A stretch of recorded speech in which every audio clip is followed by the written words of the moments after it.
Welcome into the NFL Opening Line Report Monday morning, May 4th. He's Teddy Covers. I'm Drew Martin. We're talking NFL. We're talking the NFC North. We're talking Coach of the Year. We got Rookie of the Year odds. We got questions from Twitter, a bunch of them. Appreciate the questions. But without further ado, Teddy, happy Monday morning to you, man. Welcome in the show. Hey, happy Monday, Drew. What's a good word? Hey, each and every Monday right here on the WagerTalk YouTube channel. Teddy, I'm excited to finally be talking to you. By the way, you look good, man. I like the hairdo. I'm telling you, you look younger each and every day. I'm looking older. You're looking younger with this quarantine, man. Well, I don't feel younger, but, the hair's gotten a little bit out of control, and I had to ask Cara to she's like, I was going to buzz it. She's like, no, it looks good that way. So she gave me some, I don't know. My hair's sticking up in different directions. That's, I appreciate the kudos. I appreciate the compliment. I don't know if it's my favorite look, but thank you. All right, man. Well, we got a bunch of people in the chat as well. Paul, welcome in from England. So on the other side of the pond here, the director, you're a welcome in, guys. We got all sorts of questions. We'll get to them off of Twitter, and any questions you guys have in the chat box, let us know. Also, let us know what you're looking to bet. We got Korean baseball starting tonight. Also, I believe some Chinese leagues are going as well. Teddy, have you been dabbling at all in that realm? Not even a little bit, to be honest. Right. I'm not trying to start at a beginner level for a sport I don't know.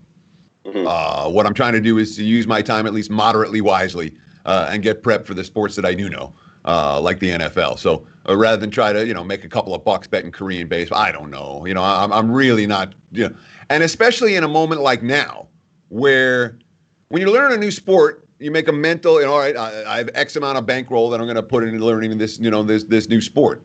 This is not a time where I'm looking to take anything out of my bankroll to learn to do something new. Bankroll preservation at a moment like this where there's no, we don't have income coming in. We don't have other bets coming in.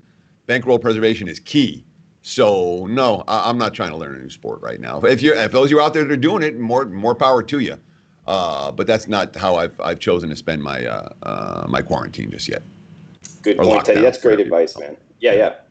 Shelter in place, I believe, is the correct term, but cool. I could be even wrong on that by now. But Teddy, let's get into it. Like what you were pointing at, man. What your expertise is, man. You know it as good as anybody in this industry. Your season win total report, amazing numbers over multiple years here, decades even. We can use the word decades.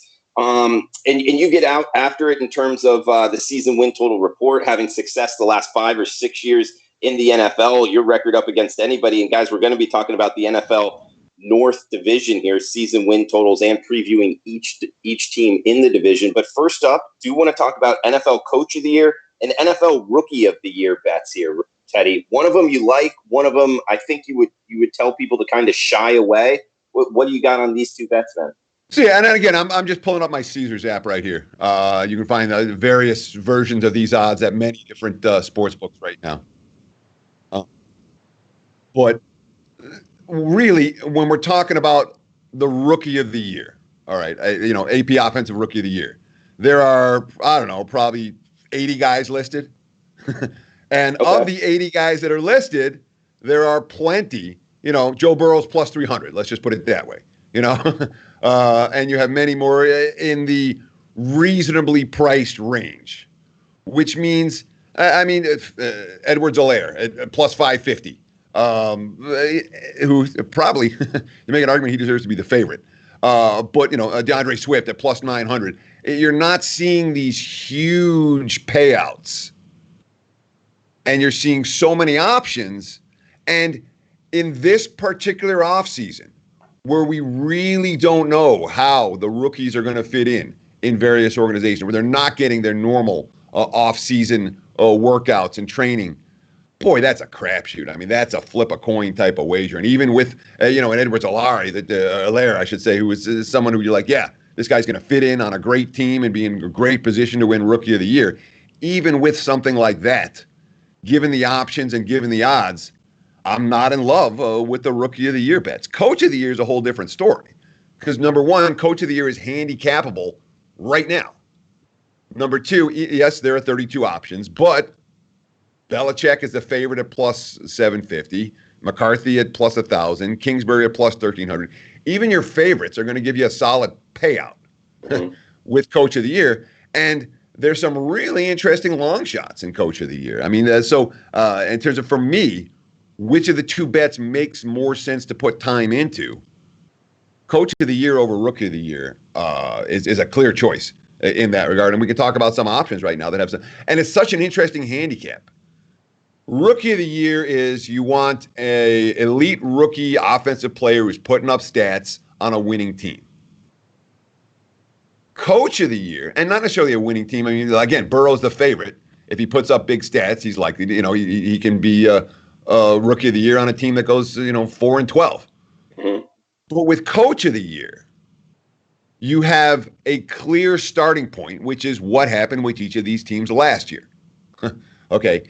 And at first you say, Sean Payton he was open 70-1. Now he's 35-1. And you say, why is Sean Payton at that crazy number? Well, his team overachieved last year. And when a guy has the type of record like the Saints did and went 13-3 a year ago, it's hard to imagine. Even if they go 13-3 again or 14-2, it's hard to imagine Peyton being the favorite for that award and Peyton bringing it home. So some of the long shots are long shots for a reason. And then, of course, the short shots. Belichick.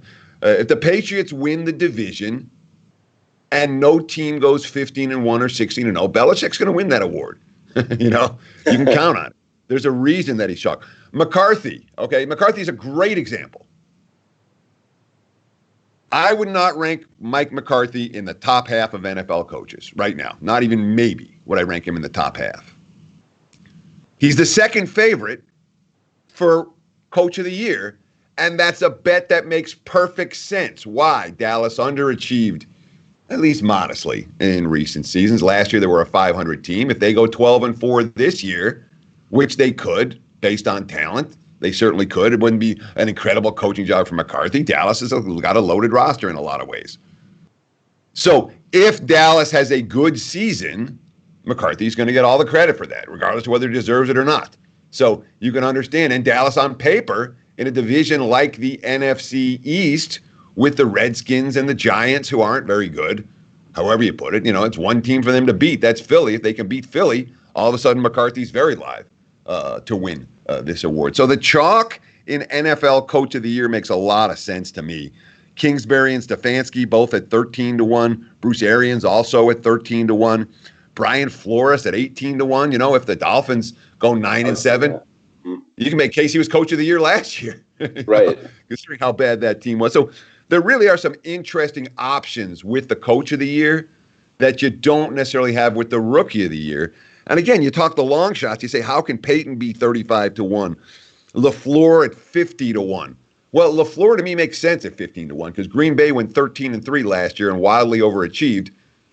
What record could they have for LaFleur to win Coach of the Year this year? I think it'd be it's almost, I'm not going to say impossible, but difficult for him to win. But in the long shot range, what happens if the Falcons are live in the NFC South and they end up winning the division? Is Quinn live? Yeah, he's 60-1 here.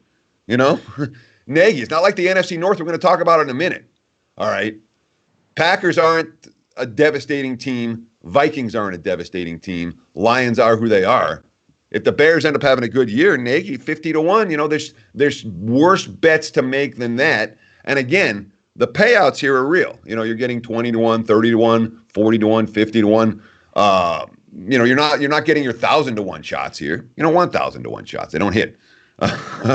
So personally, I think this Mike Tomlin is an interesting choice at 30-1. For a Steelers team that overachieved in some ways last year. If they come back this year, I'm certain Tomlin will get some love for Coach of the Year. So in my mind, if I'm spending time handicapping these two different things, I'm going to spend my time with Coach as opposed to Rookie. And there are some of my thoughts on the Coach side of the spectrum. Absolutely, Teddy. And I've actually never even thought about it being a better bet. But of course, and the numbers would show it. I mean, there's 32 NFL head coaches, so it's split between 32.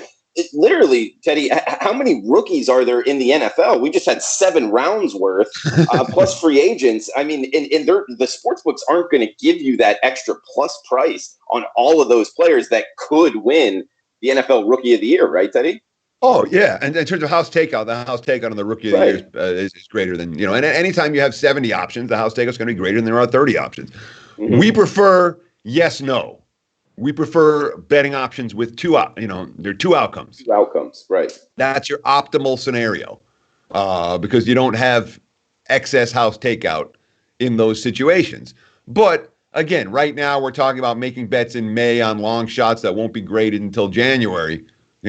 At best. Mm-hmm. And in those situations, you want to pay out at the end of it. and you do want reasonable odds. And I think with the Coach of the Year, you're getting those. And Teddy, you bring up that, with NFL Coach of the Year, I'm thinking about divisions like the AFC East, the NFC South, where there's kind of a question in who's going to win it and some volatility there in terms. And I could see the coach that wins those two divisions being in the talk and in one of the front runners for the NFL Coach of the Year. You think there's any value in just taking the team you think is going to win maybe a division like that? And I might be forgetting another division. Absolutely. There's some. I mean, again, it's a handicapable. It's something you can handicap. With the Rookie of the Year right now, it's really hard to handicap that. With the Coach of the Year, you say, if this team overachieves in this division and this division isn't very good, right, that coach is going to be live. Mm-hmm. Absolutely, that makes sense. And especially if it was a team that underachieved last year in any way, shape, or form and didn't live up to, disappointing in any way last year. Those teams tend to get a little bit more attention, a little bit more love. Now, you don't want to pick a team that's hopeless. There's a reason that Doug Marrone is 100-1 to win Coach of the Year. And the Jags coming into the season, I mean, that's a one team that I say they are absolutely hopeless. The Jags, it's hard for me to envision a 500 season from Jacksonville. And for a coach like Marrone to win the Coach of the Year, what's that going to take? 10 wins? So you can understand why he's 100-1. There are other coaches in that same spectrum, I would say. Yeah, sure. I mean, is it almost like Jacksonville, in your opinion, is kind of tanking for Trevor Lawrence? I don't think they're tanking for Trevor Lawrence. I just think they're not very good. Okay. I don't think there's a conscious decision from an organizational standpoint. Hey, we're going to tank for a quarterback. They think they have their quarterback in Gardner Minshew.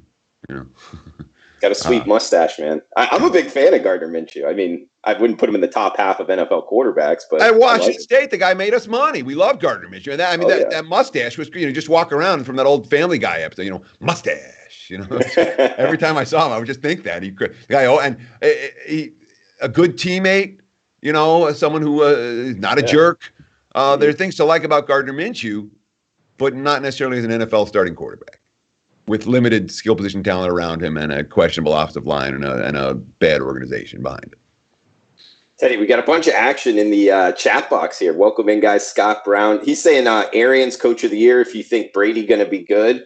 Taking a shot there. And do you think, in your opinion, Teddy, Coach of the Year, like you said, 60-1, I believe, for the Atlanta Falcons head coach to win the Coach of the Year?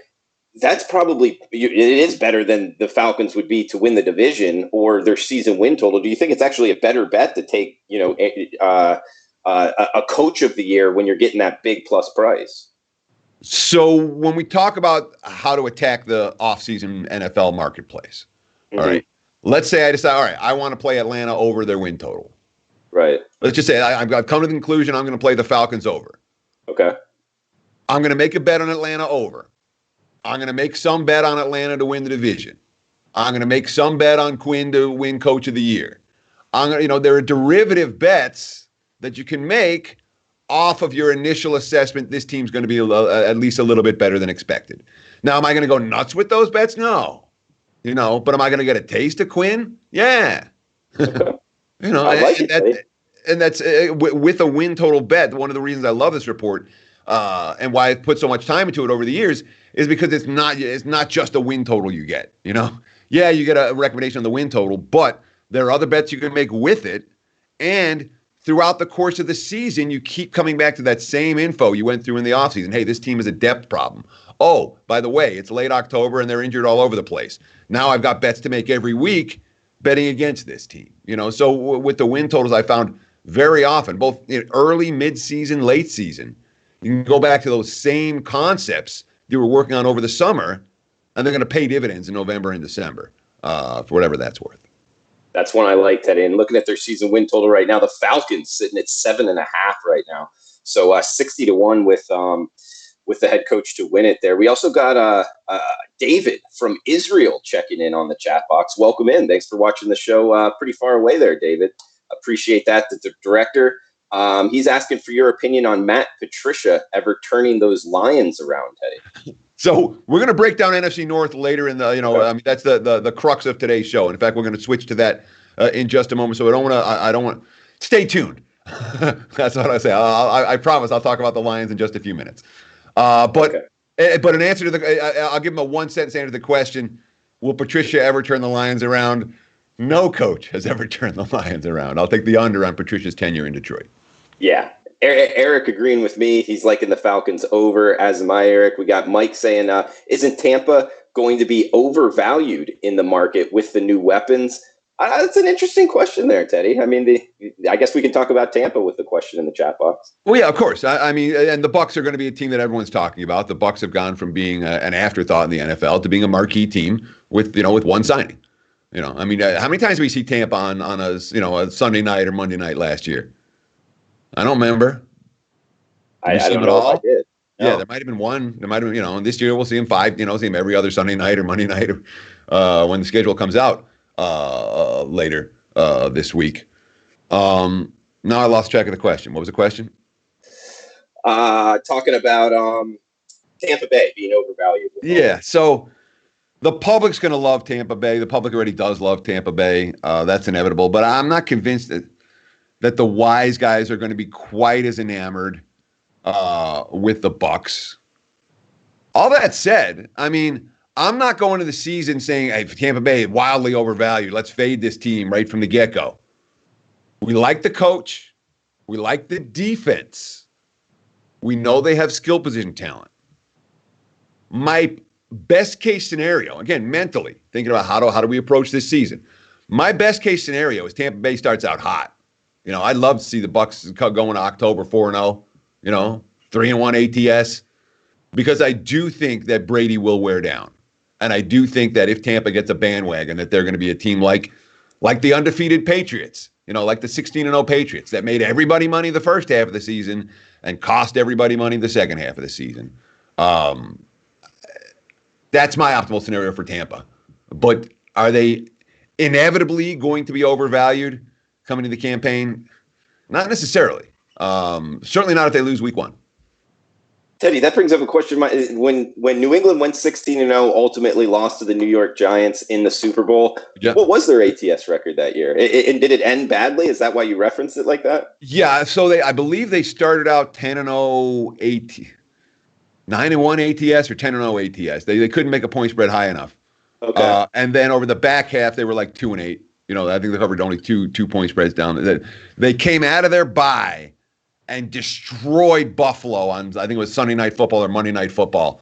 Okay. And that was at that point they were 10-0, and from then on they were laying 28 to Philly and that sort of thing. And the markets went a little bit crazy on them, and they covered, I think, 2 point spreads the rest of the way over the entire back half, including playoffs. So that's why I think it had to be 9-0 and then 2-8 because it's 19 games. Yeah. Okay. So they finished with a winning point spread record. But if you bet them over the back half of the campaign or in the playoffs, you didn't make any money with them. Makes total sense. Thanks for that, Teddy. Guys, we got the NFC North coming up here. Also a reminder, we got Meet the Experts today. We got Lawrence Presvin with Rick Alec as the guest. He is the CEO of WagerTalk Media, so that will be a good one here. Come back and join us 3 o'clock Eastern time, 12 noon Pacific on the WagerTalk YouTube channel. We got Lawrence and Rick coming back at you. Teddy, big weekend for you. Did I see you on Fox News, man? Yeah. I got a little Fox News spot yesterday, national, which was nice. They were talking. I got a call last week from a reporter, Ben Brown, who said, "Hey, can we do a little spot with you for Fox News?" When the media calls, I say, "Okay." Yeah, especially now when I got nothing to do. So we just, the background is right here. It was the same setup that we're doing, and it ended up on national TV yesterday. So, and I know there was playing around, and a lot of the local Fox affiliates had it. It was just about a 2 or 3 minute spot on sports betting and what's going on in Vegas during the shutdown. And I got a couple little sound bites in there, but good to I'll take I'll take the pub. Absolutely, it's man. good to get Sports Memo and Wager Talk out there on a national network. I'll do that anytime I can get, and it's good to see sports bettors being taken seriously, which I appreciate as well. So it was a fun little segment. It didn't take me that long to do, and I got some national TV time yesterday, which is Mom always likes that when she gets to turn on the TV and see me. So that's kind of cool. Yeah, it was awesome, Teddy. I was proud of you, man. I'm like, it's my boy, Teddy. I work with him, and he's on national news here. So that was good stuff, man. But I've done a fair bit of that over the years. I've been on PBS and MSNBC, and I've been in a bunch of different newspapers and all of that. But it was the first time I've been on Fox News, so it's a good hit, and it's good. You don't want all of your big media hits to be like, oh, that's outdated now. Oh, yeah, you did that. Yeah, that was 10 years ago. So it's good to have a 2020 hit, national TV hit. It was good to do the action. Get a few bits on Showtime with action. Where I wasn't a star of the show or anything like that, but it's good to keep yourself out there and keep your face and your name in the bigger sports betting production. So. You don't want to be someone. I don't want to be someone that rests on my laurels with any of this stuff, because you have to stay current. You have to stay relevant. And a decent hit on Fox News yesterday. Cheers. I enjoyed it, and it's good to be able to tell your mom, yeah, I'm on TV. Go check me out. I'm on TV. That's for sure, Teddy. I mean, I just wonder, like, those big networks like that, whatever it be, Fox, CBS, NBC. How do they find you? Do they reach you on Twitter, or do you already know them? So, I mean, I've been contacted in all kinds of different ways. One of them was through me for the PBS thing. I don't know if you remember that. They went through me and they were like, hey, what about Teddy? And I'm like, oh, thanks for asking about me. And then you went on PBS. It was like 2 years ago or 3 years ago. Yeah. And again, if it feels like you think it's 2 or 3 years ago, you look back like, wow, that was 5 years ago, or something. I mean, that was it? Okay. Yeah, it really was a while. But I did not remember that was you. But thank you. In this instance, I think they called the WagerTalk. The guy called the WagerTalk office and asked for me. Okay. I gave me the info. But at various times, I've been emailed, I've been direct messaged, I've been tweeted at, they call the office. I mean, a number of different ways over the each time's different, I guess. There's no I don't have an agent or something that I run all this stuff through, which is good because they don't pay me. But never been paid for these gigs yet. But they found a way, so I appreciate that. No complaints. Well, Teddy, you ready to get into the NFC North, man? Yeah, I've been waiting on you, dude. You're killing me. All right. I thought it was a good discussion, but maybe going a little slow here. Sorry about that, guys. We got the NFC North. I'm kidding. You're not really killing me. That's okay, Teddy. We got Green Bay, Chicago, Minnesota, and Detroit. I guess we can go in order of the way they finished last year, Teddy. That cool with you? No, I'm just kidding. It's fine.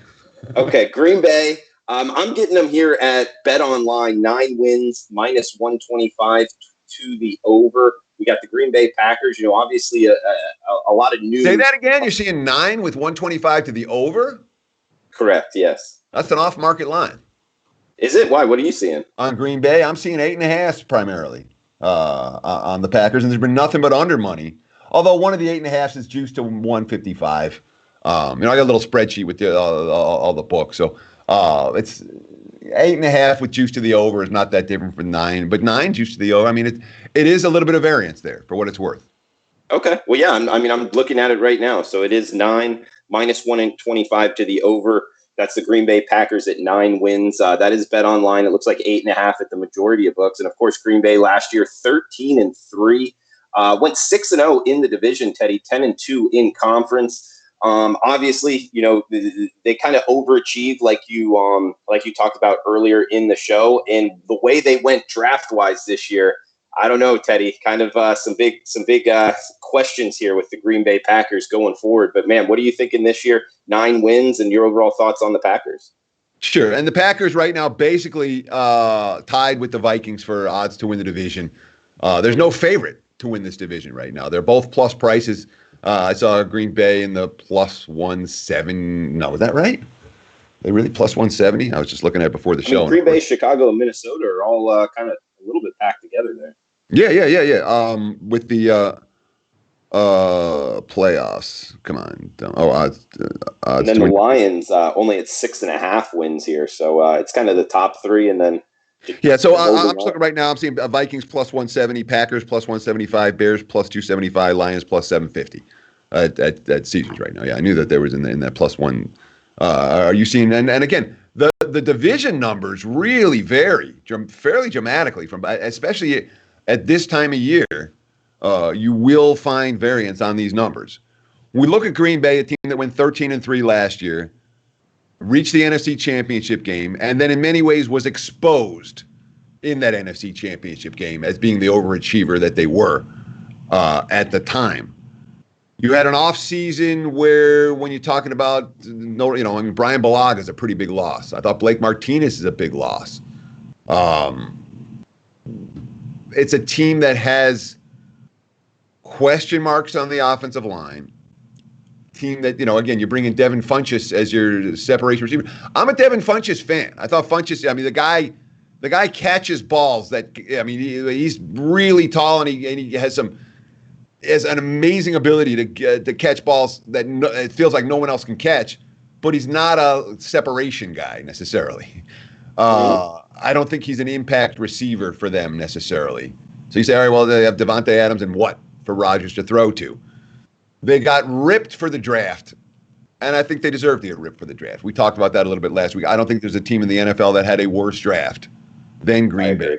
Talk about picking up the quarterback of the future, a.k.a. the quarterback who's going to hurt your current quarterback's feelings, and your current quarterback's still pretty good. Then a backup running back and a backup tight end with their first 3 picks. It was a little bit of a head-scratcher for me. And Green Bay's a team that won all the close games last year. They were phenomenal in games decided by a touchdown or less. Everything points towards regression for the Packers. And when you think about the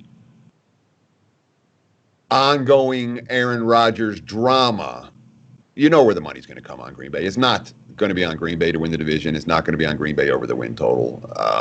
We've already seen some anti-Green Bay sentiment in the market, and I wouldn't be surprised if we see more.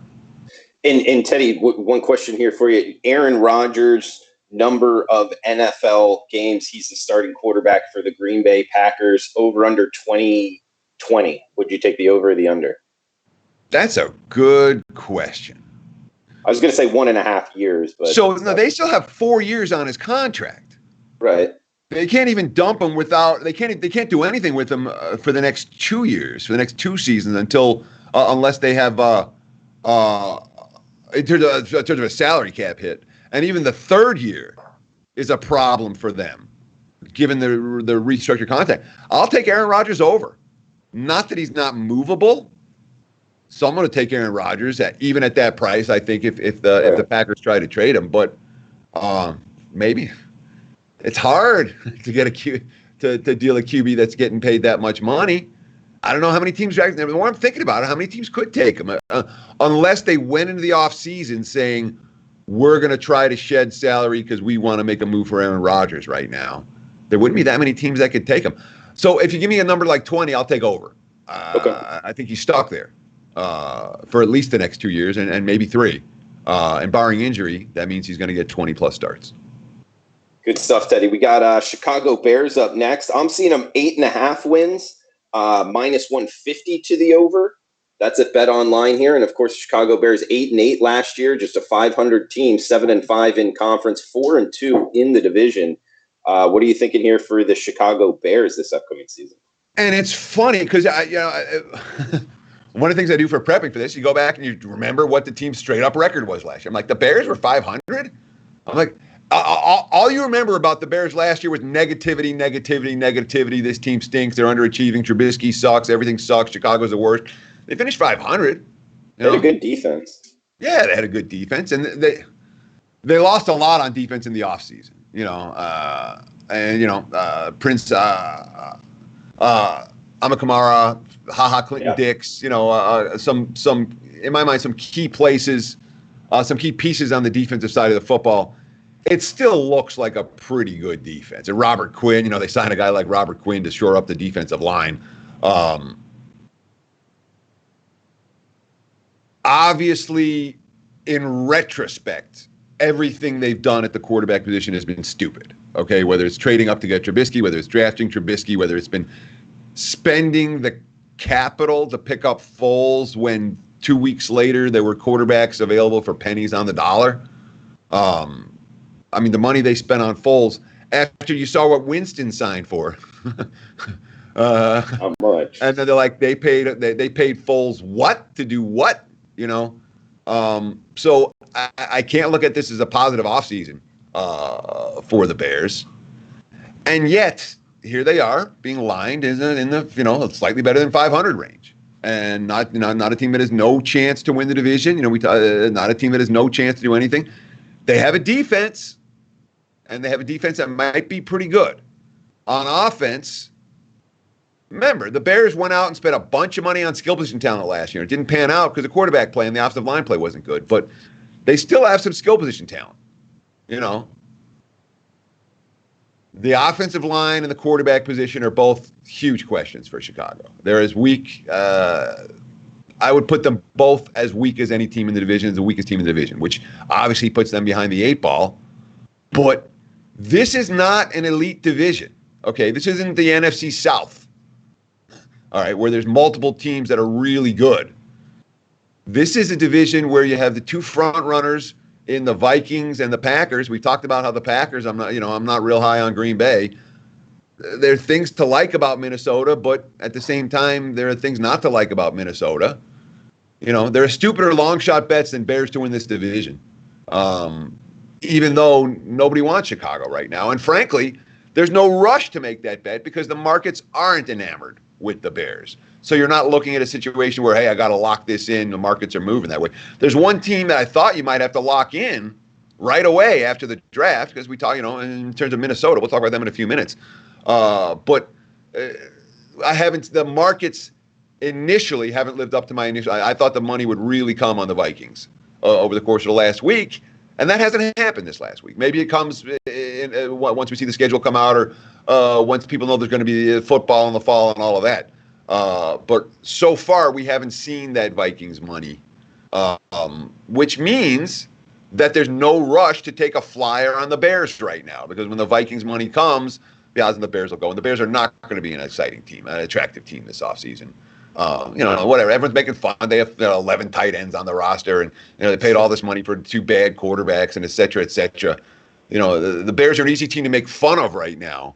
And sometimes those teams end up being decent value when it comes to the regular season, especially if the defense is as good as it might be. Elite defenses go a long way towards making bad teams mediocre and towards mediocre teams being good. Bad offensive teams being mediocre and bad mediocre offensive teams being good. And the Bears have at least potential to have, once again, the best defense in the division. So from an initial standpoint, I'm probably not getting involved in the Bears offseason win total this year. I think there's reasons to think that they will be bad, and there's reasons to think that they will be good. And the teams like that, bad meaning not as good as expected, or good meaning better than expected. When you have that on a team, you just you keep on reading. But right now, in my mind, the Bears jury's still out on the Bears. I think there may be. I'm more interested in them from a point spread perspective than I am from a straight up perspective. I think there might be some value on Chicago coming in the season because it doesn't look like people are real high on them. Yeah, a little under the radar there with that defense. He's Teddy Covers on Twitter at Teddy_Covers. I am Drew Martin on Twitter at DrewMartinBets. Guys, always remember we're doing this show, NFL Opening Line Report, Monday mornings. That is at 10 o'clock Pacific time. We got 2 more teams here in the NFC North, and we're going to hit questions off of Twitter and in the chat box. Guys, do appreciate you all chiming in. Scott, Eric, Chris, all you guys, Michael as well. We got the aforementioned Minnesota Vikings here, Teddy. Not taking too much money, you're saying. I did see Bet Online tick up to 9 wins, minus 120 on the over. That might be an outlier as well, but we do have Minnesota Vikings listed at 9 wins at Bet Online. And, of course, last year, the Minnesota Vikings went 10-6. Just 2-4 in division, Teddy, 7-5 in conference. Scored over 400 points here. Highest scoring team in the NFC North. What do you think in this upcoming year for the Minnesota Vikings? I mean, the Vikings lost a lot. Make no mistake about it. You lose Steph Diggs, obviously. Okay, they lose 3 cornerbacks. They lose a key pass rusher. Lose their starting defensive tackle. So from a free agency standpoint, this team was getting downgraded. And then, of course, it came and everyone loved draft as opposed to, from this division versus the other teams in this division. Minnesota's draft was, it was just one compliment after the next. And they appeared to fill many of the holes that they lost in free agency with their draft choices. Zimmer's a coach that we like. It's a team that wasn't that far away last year, a 10-win team last year. If I'm going to, again, if you're looking for a long shot, you take the Bears. I'm say if you ask me who's going to win this division, I say Minnesota. All that being said, there are some issues with the Minnesota Vikings, and it starts, I hate to say it, you said it was a good move for them to re-up with Kirk Cousins. Where do you rank Kirk Cousins in the pantheon of QBs in this division? Because I'm ranking him third. I'm ranking him behind Rodgers and Stafford. And I think he's right there with Stafford, Teddy. I'm ranking him behind. Okay. I'm ranking him behind.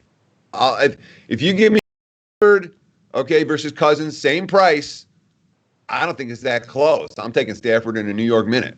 I don't disagree with you. He's more flashy. He's the sexier quarterback. He's the better quarterback. Cousins that doesn't always mean better, though. Okay. My only point is this. Well, I got lots of points, but the key point is this. I still, after all this time, have my issues with Kirk Cousins. That he's okay. I don't know if he really is the elite QB to take the next step and then bring Minnesota to the promised land. I don't look at the Vikings as being a team that's any better now than they were at the end of last year. Last year they won 10 games. This year they're lined at only 9 and being one of the co-favorites to win the division. I wouldn't argue with Minnesota as a team to win the division. On paper, I'd make them the slight favorite, but I don't necessarily like getting involved with this is the best team in the division, but they have the third best quarterback. And not that much behind it. If Cousins gets hurt, Minnesota's a team that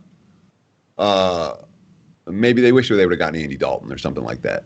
Maybe they pick up, and you can't pick up a Cam Newton the way you can an Andy Dalton in the sense of that Andy Dalton's going to come in and all right, I'm your backup. Cam Newton's not coming in for that. No, you don't want Cam Newton as a backup. That'd be a bad thing. That's what I'm thinking. Like a Dalton to Minnesota would have made sense to me. Total sense, Teddy. And we got last team up here, the Detroit Lions. I got them 6.5 at Bet Online. Detroit Lions 3-12 last year with that tie. 0-6 in the division, 2-9-1 in the conference. Let up 423 points overall and ended the season on a 9-game losing streak. Teddy, can the Lions turn it around this upcoming year? So could they? Again, if you want to take a long shot, there's dumber long shot bets in the Lions because they have a quarterback. Okay, you have a coach who is on. It's a win now for Detroit in every way, shape, or form. Patricia's not going to be there if they don't win. From a GM standpoint, everything the Lions organization is doing is we're all trying to save our jobs. We need to win this year.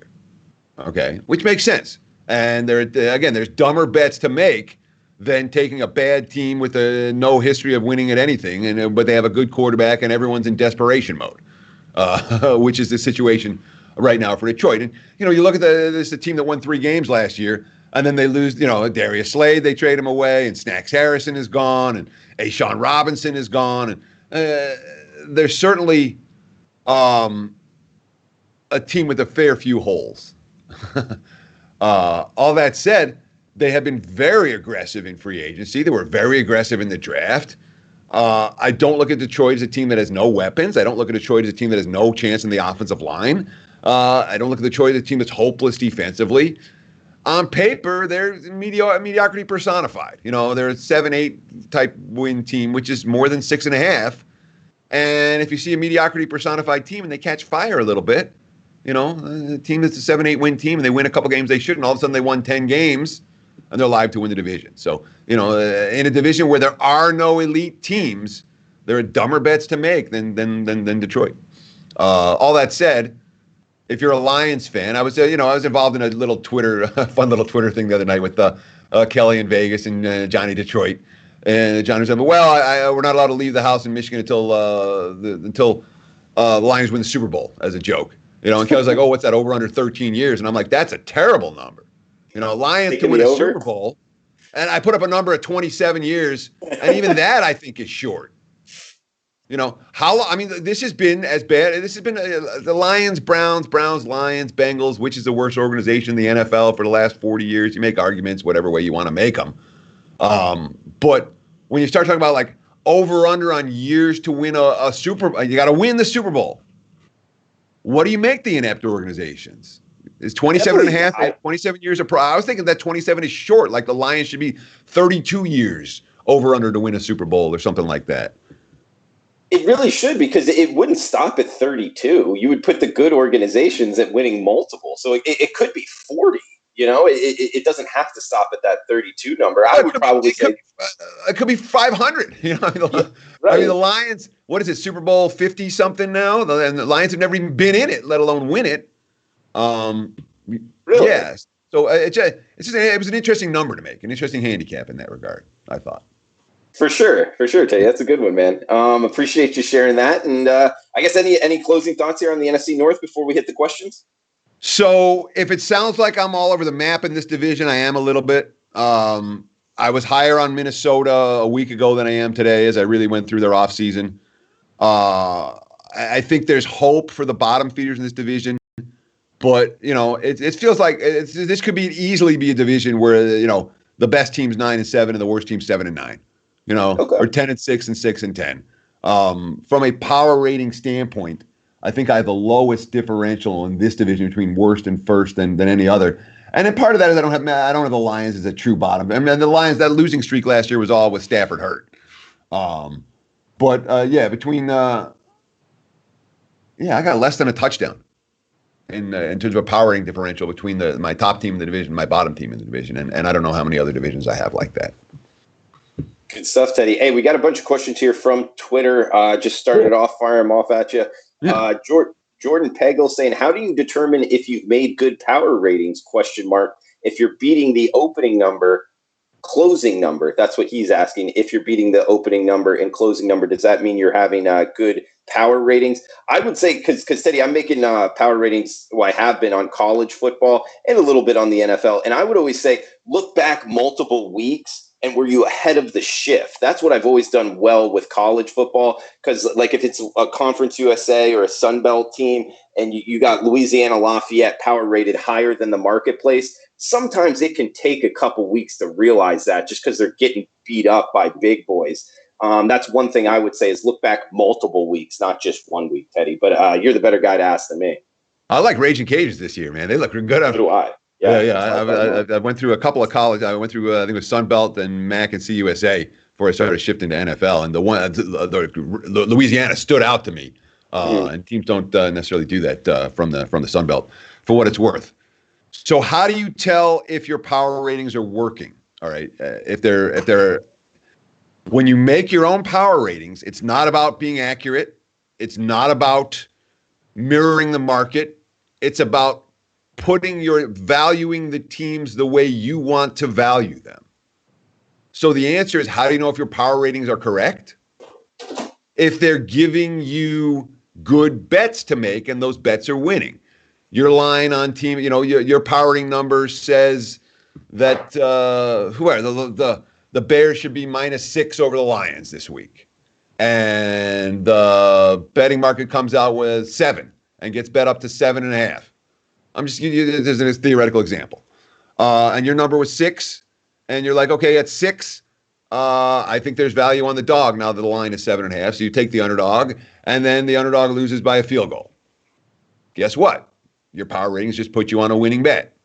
Okay, that's what you want to do. That's how you use your power ratings. If they're putting you on winning bets, you like your power ratings. If they're not putting you on winning bets, you need to adjust your power ratings.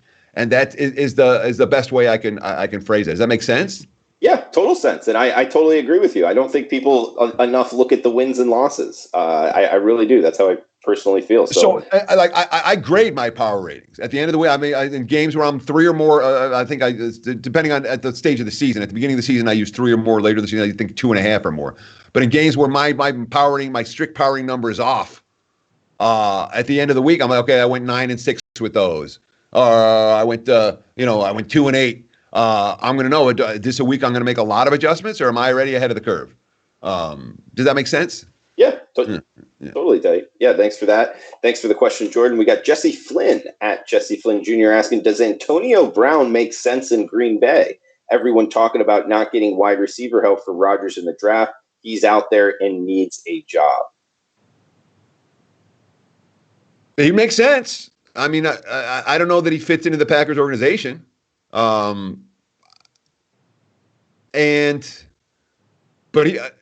he makes sense. The answer is yes, he makes sense in Green Bay. Will Green Bay make that move?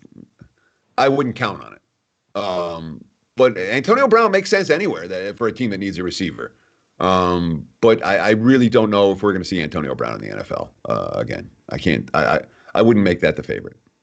Really? Okay, so over under a half. You've seen the videos, dude. You've seen the videos of him screaming out in the street at the police. You know, they were all over. I mean, this isn't from 6 years ago. This is like Twitter, like 2 months ago, where you're seeing Antonio Brown cursing out the cops in front of his kids, and it's hard to. You're taking a PR hit when you're bringing Antonio Brown in, and I don't know that teams are going to want to take PR hits right now. Good point, Teddy. I got a question for you here, Teddy.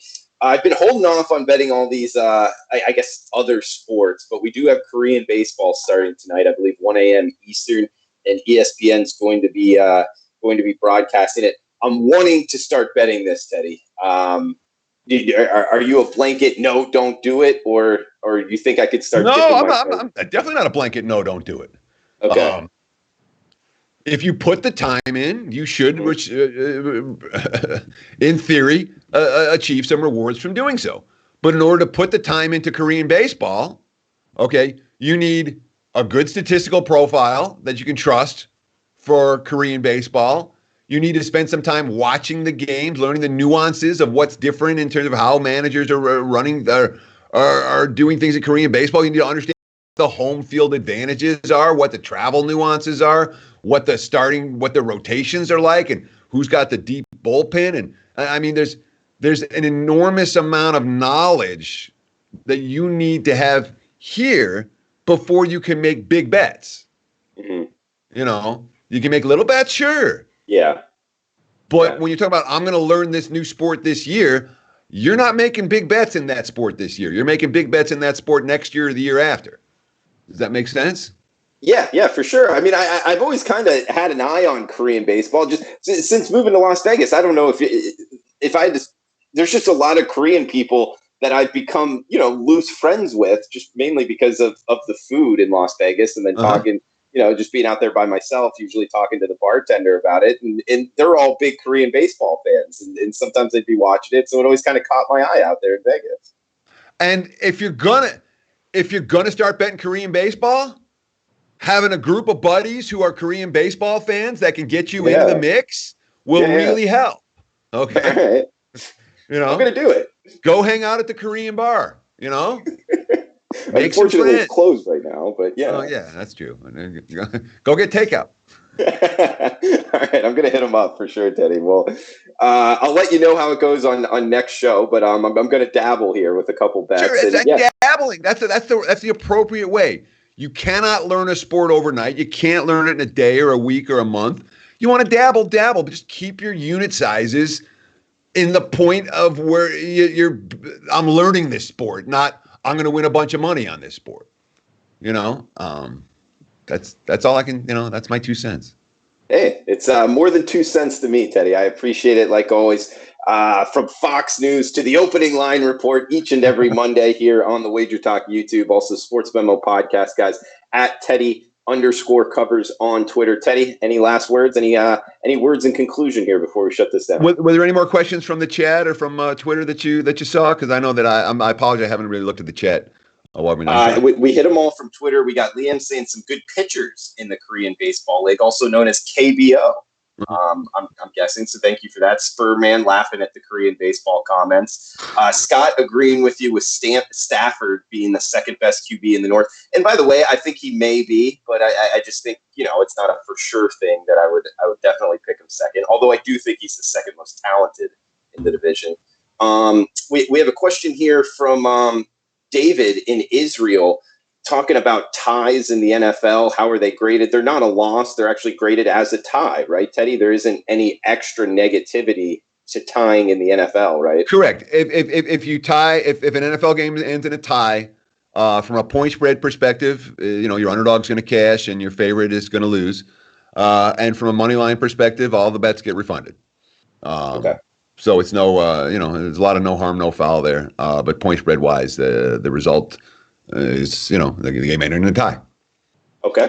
We also have David asking, Drew, please ask Teddy about the lines limits for winning totals are low now and why the lines are not balanced at minus 110 for both sides. So the limits are going to be lower on the NFL win totals at this portion of the season, and especially now. Books are trying to attract, trying to get people to deposit dollars and have that money to work with on their balance sheets. But books don't want to set themselves up with ugly liability situations. So at this, it's not unusual for the limits to be fairly low at this time of the year. What was the second part of that question?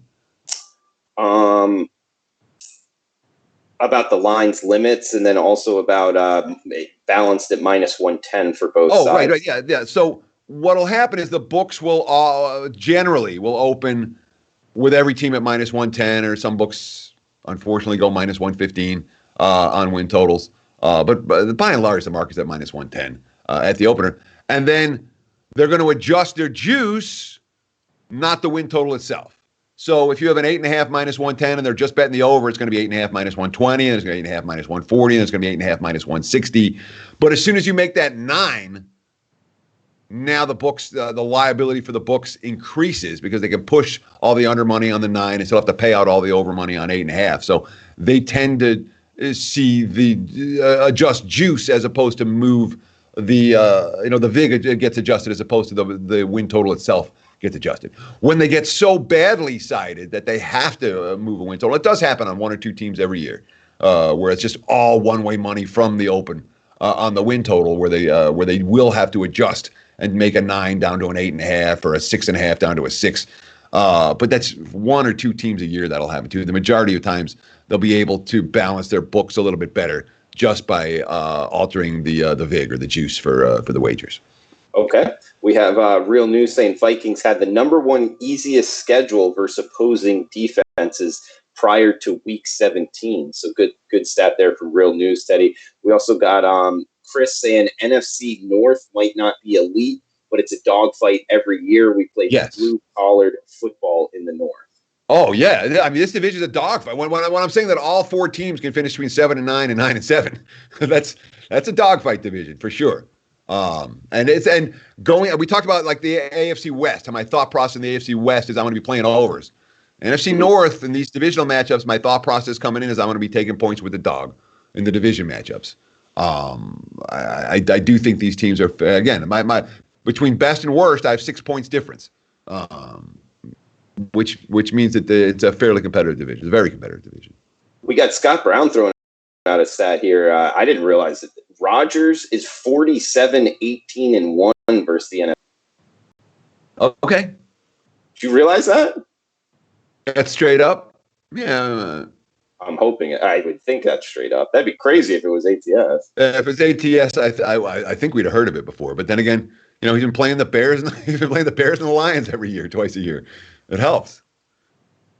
Absolutely. Director saying, good show. Thanks for not ripping the Lions. A glimmer of hope in Detroit, Teddy. So whatever. I put the Lions at 27. The Lions to win the Super Bowl title over under 27 years, and I'm like, even there, I'm not convinced they take any under money. So I'm not ripping the Lions, but I'm not betting the Lions either. Teddy. All right, man. Great show, man. I had a lot of fun. Filled it up here at the NFC North. Next Monday, we will have another division here in the NFL. We got Korean baseball starting tonight, Teddy. You going to be watching? I'm going to count on you to teach me what I need to know in Korean baseball. All right, man. And any closing words, bro? Yeah, look, thanks. Thanks for watching. Thanks for taking time out of your day to hang out with Drew and I. We'll be back again next Monday with another opening line report. And, of course, you're on, every day now, 10 a.m. Pacific, 1 p.m. Eastern. And again, Wager Talk on the Wager Talk channel at noon and 3, where who's on today? Rick Alec, which should be a lot of fun. Rick and Prez should be make for an entertaining show. So check it out right here on the Wager Talk YouTube network. Rick Alec, Lords Presman, coming up 3:00 Eastern time. Come back and join us on Meet the Experts. For Teddy Covers, I'm Drew Martin. Guys, remember to wash your hands. Best of luck with your bets.